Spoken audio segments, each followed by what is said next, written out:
Hey guys, JBuild's back here, and in this video we're going to be doing the next step in the installation of our fence system, which is starting to assemble the front slider. So I've already gone ahead and put together both my gantry plates, and I have a separate video that basically walks you through how to do this and get them adjusted so they have good smooth motion on your front rail. So I recommend you do that before you start. And then the way that the front slider is basically assembled, we have a 1-inch, 1x1-inch 80/20 extrusion. You'll see one side has some holes on the, and the other side does not. This side with the holes is for the locking handle. So if you're designing it, if you're building it in a way where you want your locking handle to be on the right side, obviously you want that hole to be on the right side. And then there's a 1x2 piece with anchor connector machined end, I guess, for the anchor connector on both on this side, nothing on the other side, and this basically sits on top here, and then your fence will basically attach to the back side of this. So what I'm gonna do first is attach my anchor connector, and then I'm also this joint is also gonna get reinforced with these 4-hole plates here, and I'll walk you guys through how to do that. Pretty straightforward, nothing too crazy. So let's get started on that.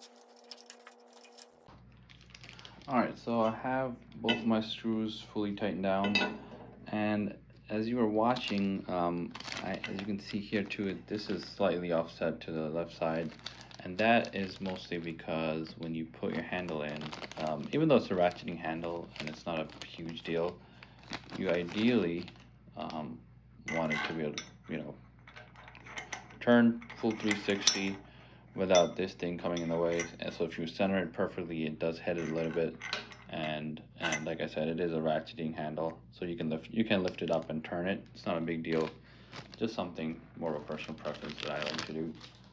And now that we have, like I said, we have both of these screws tightened down, we can start with our joining plates.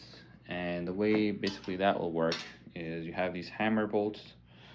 These are 1/4-inch-20 thread, and you can pop them in like this and basically turn them 1/4 inch, and they will, obviously fit perfectly in the T-slot. So I like to put all 4 in before I put my plate on. It makes the install pretty straightforward. So let me do that.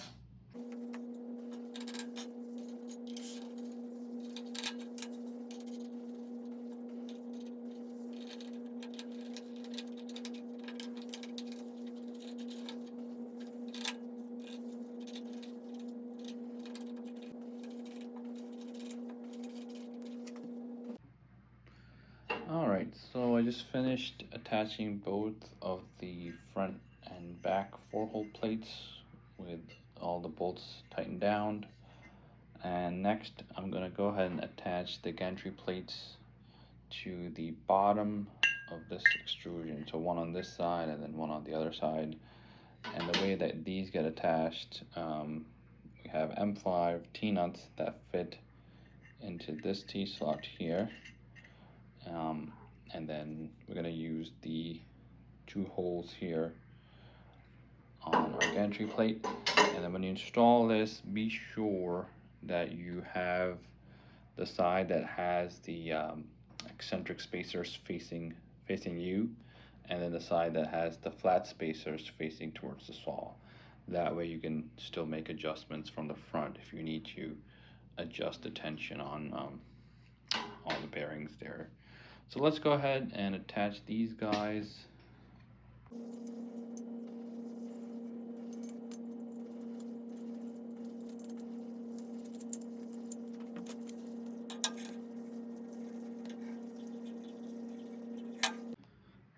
Alright, so we just finished attaching both of the gantry plates to the slider assembly. Some things to note: when you first insert, when you're tightening down these screws, if you feel like there's maybe a tiny amount of play, what I do just to be consistent is I like to push the whole plate to one side and then tighten down both screws, and then repeat the same thing on the other plate. That way they're both kind of aligned, and even if they're not, it's not a huge deal, because obviously we're going to calibrate the fence later on anyway with the rail. But it is nice to be consistent and have these mounted, I guess, in line with each other. And then the other thing to watch out for when you do this side where you're going to put the handle, make sure the exact middle hole is lined up with the extrusion. The hole has to line up, that middle hole right there in the plate has to line up with the hole that's pre-drilled in the extrusion. So the way this is designed is you take the flat spacer provided, insert that through there, and then this thing drops through the hole all the way down, and then you attach your T-nut, just a few turns here, and this T-nut is going to go inside your rail, your V-slot rail there. So that's pretty much this thing complete with the assembly. Now we are ready to first slide it onto the rail and make sure it's good smooth movement, confirm the locking is fine, you're satisfied with that. The other thing to keep in mind is this piece here is pretty long. You're not most likely going to use the entire length of this, and the reason that I provide it is so that it can be used across many different models of table saws where you might have a greater distance between your mounting hole and the top of the saw, basically, right? And so this is provided extra length on purpose so that you can adjust for that. And then once you have the height of your fence, you attach your fence to the back of this and you have your height confirmed or finalized, then you could always trim this down if you wanted to, just to make it look a little bit better. It's a personal preference. Some people do, some people don't. So what I'm gonna go ahead and do now is mount my slider assembly onto my rail and see how it goes. All right, so I have this on the rail and I'm pretty happy with the movement. What I would recommend is slide it across the whole rail and make sure that all the wheels are making contact and spinning as you do that. I should be able to spin any wheel and move the whole thing.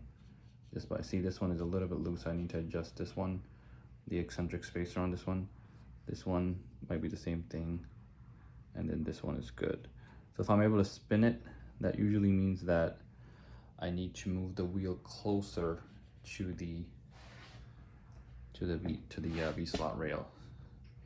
And the way that I can do that is by tightening this thing here. See? There we go. And I'll do the same thing on this one. Just tighten just a little bit. You don't want to do it too much. Sometimes